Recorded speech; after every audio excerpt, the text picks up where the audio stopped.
అందరికీ నమస్కారం. ఏదైతే తిరుపతిలో జరిగినటువంటి స్టాంపీడ్ అనేది చాలా బాధాకర విషయం. క్యూలో ఉన్న భక్తులందరికీ కూడా అన్ని సౌకర్యాలు కూడా ఎప్పటికప్పుడు అందరూ పర్యవేక్షిస్తున్న సమయంలో ఒక మహిళకి శ్వాస ఆడక ఆవిడ్ని బయటకు ఆసుపత్రికి తీసుకెళ్లాలనే ఆలోచనతో గేట్ తెరవగానే గేట్ తెరిచారేమో అనుకుని అందరూ కూడా ఒకేసారి ముందుకు రావడం తొక్కిసలాట గురి చేసింది. దాంట్లో 6 చనిపోవడం చాలా బాధాకర విషయం. ముగ్గురు విశాఖపట్నం నుంచి, ఒకరు నర్సీపట్నం నుంచి, ఒకరు తమిళనాడు, ఒకరు కేరళ నుంచి 6 చనిపోవడం, 5 మహిళలు, 1 పురుషుడు చనిపోవడం జరిగింది. వారి యొక్క కుటుంబాలకి అందరికి కూడా ప్రగాఢ సానుభూతి తెలియజేస్తా ఉన్నాం. చంద్రబాబు నాయుడు గారికి తెలియగానే వెంటనే అక్కడ ఉన్నటువంటి అధికారులతో, కలెక్టర్ గారితో, ఎస్పీ గారితో అందరూ కూడా ఎప్పటికప్పుడు సమీక్ష చేసుకుంటూ మెరుగైన చికిత్స అందించాలని చెప్పేసి ఎవరికైతే ఇబ్బంది కలిగిందో 40 మందికి వాళ్ళకి కూడా మెరుగైన చికిత్స అందించాలని చెప్పి రుయా ఆసుపత్రికి అలాగే సిమ్స్ ఆసుపత్రికి కూడా చేయడం జరిగింది. వాళ్ళందరికీ కూడా మెరుగైన చికిత్స అందిస్తా ఉన్నాం. ఏదైతే చనిపోయారో వాళ్ళందరికీ కూడా ప్రభుత్వం, ఎందుకంటే పోయిన ప్రాణం ఎట్టి పట్టించడం ఎవరు తీసుకురాలేదు, అయినప్పటికీ కూడా వారికి అండగా ఉండాలి, కుటుంబానికి ఎలాంటి లోటు ఉండకూడదనే లక్ష్యంతో గౌరవ ముఖ్యమంత్రి గారు చనిపోయిన కుటుంబాలకి 25 లక్షల రూపాయలు ఎక్స్గ్రేషియా ప్రకటించడం జరిగింది. అలాగే గౌరవ ముఖ్యమంత్రి గారు ఇంకొక గంటన్నరలో ఇక్కడికి వచ్చి అందరినీ కూడా పరామర్శించి అలాగే చిత్రాలను కూడా చూసి అలాగే ఎలాగైతే జరిగిందో దాని మీద కూడా స్టాంపీడ్ జరిగిన ప్లేస్ పైన కూడా ఎలా జరిగింది అన్నింటి కూడా పూర్తి వివరాలు తీసుకుని దాని తర్వాత నెక్స్ట్ కోర్స్ ఆఫ్ యాక్షన్ కూడా తెలియజేస్తారు. తప్పకుండా అందరూ కూడా తక్కువ సమయంలో రికవర్ అయ్యి అందరూ ఇళ్ళకి వెళ్ళాలని చెప్పేసి కోరుకుంటాం. ఇప్పుడు బాడీస్ అన్ని కూడా ఎక్కడ ఉన్నప్పటికీ కూడా ప్రభుత్వ అంబులెన్స్ తో పాటు ఒక రెవెన్యూ సిబ్బంది కూడా వాళ్ళతో పాటు ఒక కారులో వెళ్లి వాళ్ళకి తిరిగి వాళ్ళ బాడీ అప్పచెప్పి అన్ని కార్యక్రమాలు చేస్తారు. తర్వాత ప్రభుత్వం ఇచ్చేటువంటి ఎక్స్ప్రెషన్ ఏదైతే ఉందో అది మా నాయకులు అలాగే ఈ టీటీడీ అధికారులు కూడా వెళ్ళి ఇవ్వబోతా ఉన్నారు. అధికారుల మధ్య కోఆర్డినేషన్ లేకుండా ఇన్సిడెంట్ జరిగిందంటున్నారు.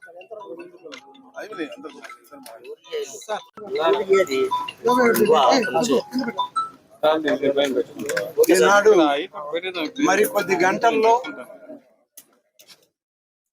మనం వైకుంఠ ఏకాదశి పర్వదిన కార్యక్రమాలు ప్రారంభమవుతున్నాయి.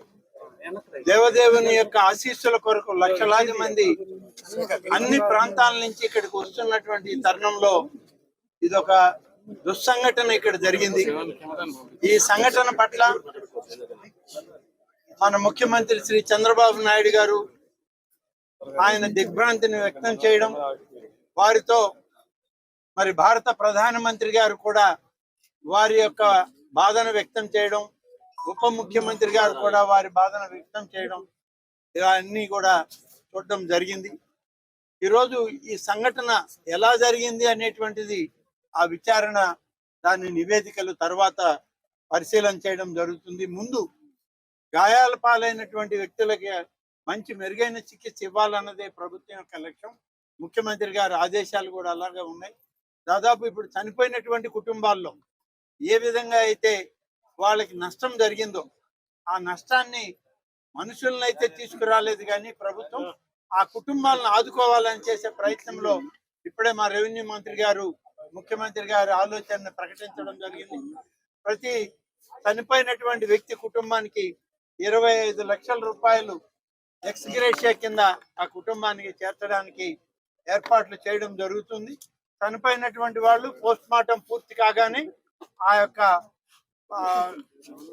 శవాలు వాళ్ళ యొక్క బాడీస్ అన్ని కూడా అంబులెన్సుల్లో ఒక అధికారిని ఇచ్చి ప్రత్యేకమైన వాహనాల్లో వాళ్ళ ప్రాంతాలకు పంపడం జరుగుతుంది.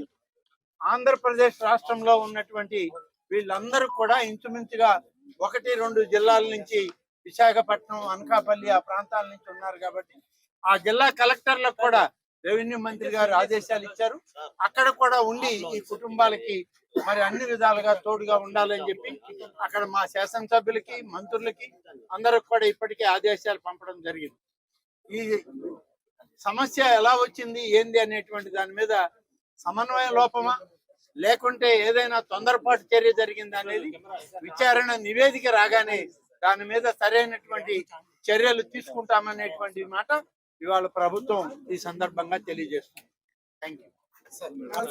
లక్షలాది మంది ప్రజలు ఈ రోజు వైకుంఠ ఏకాదశిన దేవదేవుని వెంకటేశ్వర స్వామిని అందరూ కూడా దర్శించుకుందామని, అతని ఆశీర్వాదం తీసుకుందామని దూర దూర ప్రాంతాల నుంచి, మిగతా రాష్ట్రాల నుంచి కూడా ఈ రోజు భక్తులు చాలా మంది ఇక్కడికి రావడం జరిగింది. అదే విషయం ఏంటంటే, ఇది చాలా దురదృష్టకర సంఘటన. ఎందుకంటే టీటీడీ ఈసారి లక్షలాది మంది ప్రజలు వస్తారనే సంగతి తెలిసి చాలా ఏర్పాట్లు కూడా చేస్తున్నారు.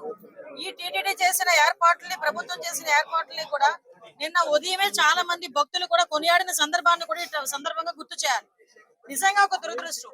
ఒక ప్రాణాన్ని కాపాడిపోయిన సందర్భంలో జరిగిన సంఘటన, అక్కడ తొక్కిసలాట జరిగింది. దురదృష్టవశాత్తు సుమారుగా 5గురు ఒక చోట, 6గురు ఒక చోట కూడా చనిపోవడం, ఒకరు ఒక చోట, 5గురు ఒక చోట, ఒకరు ఒక చోట చనిపోవడం జరిగింది. ఓవరాల్ గా 6గురు చనిపోవడం జరిగింది.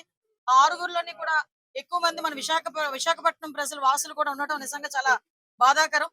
ఈ సంఘటన జరిగిన వెంటనే ఇమీడియట్ గా గౌరవ చంద్రబాబు నాయుడు గారు, ముఖ్యమంత్రి వర్యులకి ఈ విషయం తెలియటం, వెంటనే హుటాహుటిని ఇక్కడ ఉన్న ఎస్పీ గారితో, అదే విధంగా కలెక్టర్ గారితో కూడా ఏం జరిగిందని చెప్పి ఆరా తీసి ఇమీడియట్ గా టీటీడీ ఈవో అధికారులు అందరితో కూడా ఒక మీటింగ్ ఏర్పాటు చేసుకొని ఇమీడియట్ గా అక్కడ ఏం జరిగింది అన్న సంగతి కూడా తెలుసుకోవడం జరిగింది. ఇంకా ఫర్దర్ గా జరగకుండా, ఎటువంటి ప్రాణ నష్టం జరగకుండా అక్కడ గాయపడిన ప్రతి ఒక్కరిని కూడా ఆసుపత్రికి తరలించి మెరుగైన వైద్యం అందించే వరకు కూడా మీరు అక్కడే ఉండాలని చెప్పి వాళ్ళందరికీ కూడా ఆదేశాలు ఇవ్వడం జరిగింది. తర్వాత ఎటువంటి ప్రాణ నష్టం కూడా జరగలేదు. ఈ రోజు చాలా మంది గాయపడిన వాళ్ళు కూడా ఇంట్లోకి డిశ్చార్జ్ అయ్యి ఇంట్లోకి వెళ్ళిపోయిన సందర్భం కూడా ఉంది. ఇంకొంతమంది ఇప్పుడు హాస్పిటల్లో కూడా కొంతమంది ఉన్నారు. చనిపోయిన వాళ్ళందరికీ కూడా ప్రాణాన్ని తిరిగి తీసుకురాలేం, కానీ కంపల్సరీగా కుటుంబానికి ఆదుకోవాలని చెప్పి ఇతర రాష్ట్ర ప్రజలకి కూడా ఈ రోజు కాంపెన్సేషన్ అనేది అనౌన్స్ చేయడం జరిగింది. ఎందుకంటే ఎవరైనా భక్తులందరూ కూడా ఇక్కడికి రావడం జరిగింది కాబట్టి ఇక్కడ గవర్నమెంట్ ఈ రోజు బాధ్యత తీసుకుని వాళ్ళందరికీ కూడా కాంపెన్సేషన్ ఇవ్వడమే కాదు, వాళ్ళని ఎంత గౌరవంగా ఇక్కడ నుంచి మళ్ళా ఆ ప్రాంతాలకి పంపించి ఆ దహన సంస్కారాలు జరిగే కార్యక్రమం వరకు కూడా చూసుకోమని ఈ రోజు గవర్నమెంట్ కూడా ఆదేశాలు ఇవ్వడం జరిగింది. ఎవరైతే ఇందాక మీరు అన్నారు కొన్ని సమన్వయ లోపమా, లేకపోతే ఏదైనా పోలీస్ వైఫల్యమా, లేకపోతే అడ్మినిస్ట్రేషన్ వైఫల్యమా, ఏది అన్నది చాలా క్లియర్ గా సీసీ కెమెరాస్ ప్రతి చోట ఉన్నాయి. మీకు తెలుసు, ప్రతి చోట సీసీ కెమెరాలో ఏం జరిగింది అన్నది కూడా మేము అధ్యయనం చేసుకుంటాం. ప్రతి ఒక్కటి కూడా ఎంక్వైరీ జరుగుతుంది. ఇప్పటికే ఒక ప్రాథమిక నివేదిక అన్నది ఎస్పీ గారు, కలెక్టర్ గారు కలిపి ఈ రోజు ముఖ్యమంత్రి గారికి మాకు కూడా అందజేస్తున్నారు. బాధ్యులు ఎవరైనా కూడా బాధ్యతారహితంగా పనిచేస్తే వాళ్ళ మీద ఎట్టి పరిస్థితులను కూడా చర్యలు ఉంటాయి. కంపల్సరీగా ప్రభుత్వపరమైన చర్యలు ఉంటాయి. అందులో కూడా వెనకాడే పరిస్థితి లేదు.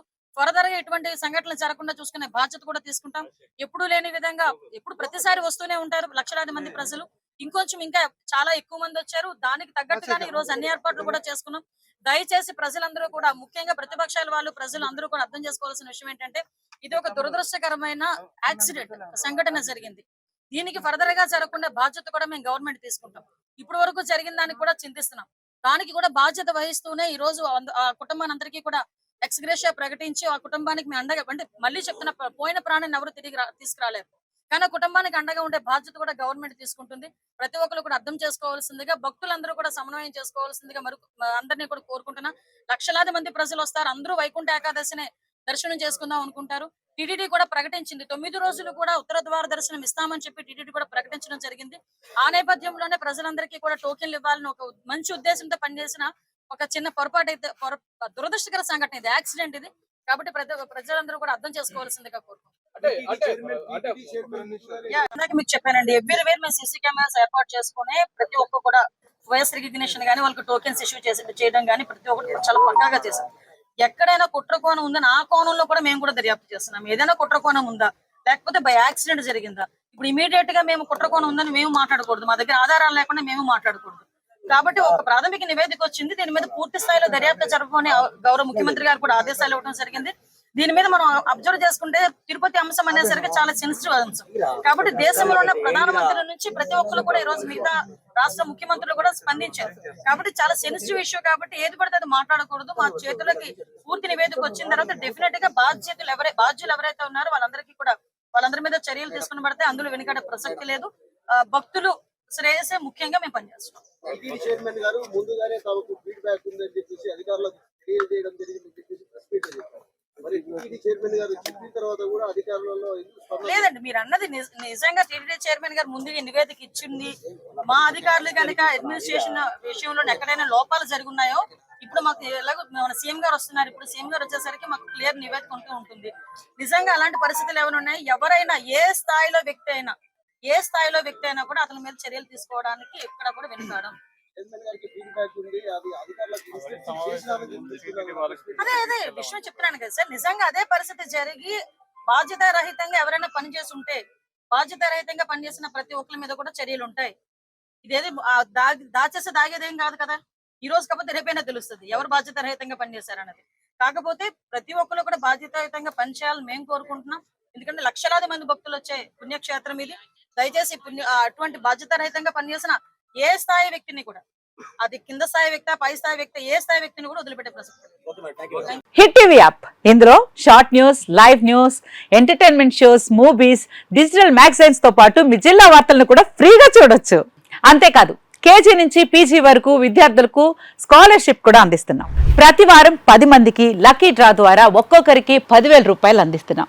ఇంకెందుకు ఆలస్యం, వెంటనే హిట్ టీవీ యాప్ ని డౌన్లోడ్ చేసుకుని ఫ్రీగా ఎంటర్టైన్మెంట్ పొందండి. Hit TV app. Hit TV app. Please download Hit TV app. Hit TV యాప్ని ఫ్రీగా డౌన్లోడ్ చేసుకొని ఎంజాయ్ చేయండి. మీకు నచ్చిన ఎంటర్టైన్మెంట్ కోసం హిట్ టీవీ యాప్ ని ఫ్రీగా డౌన్లోడ్ చేసుకుని ఎంజాయ్ చేయండి. హిట్ టీవీ యాప్ని డౌన్లోడ్ చేసుకుని ఆస్వాదించండి, ఆశీర్వదించండి. ఇంతమంది సెలబ్రిటీలు హిట్ టీవీ యాప్ ని డౌన్లోడ్ చేసుకోండి అని చెప్తున్నారంటే ఎంత మంచి యాప్ ఆలోచించండి. అమెరికాలో చదవాలనుకునే వాళ్ళకి విశ్వసనీయమైన పేరు మన శౌర్య కన్సల్టెన్సీ. UK లో 1 year masters. UK లో 1 year masters. 2 years work permit up to 5 years visa. Contact Saurya Consultancy. Contact 89851 89851.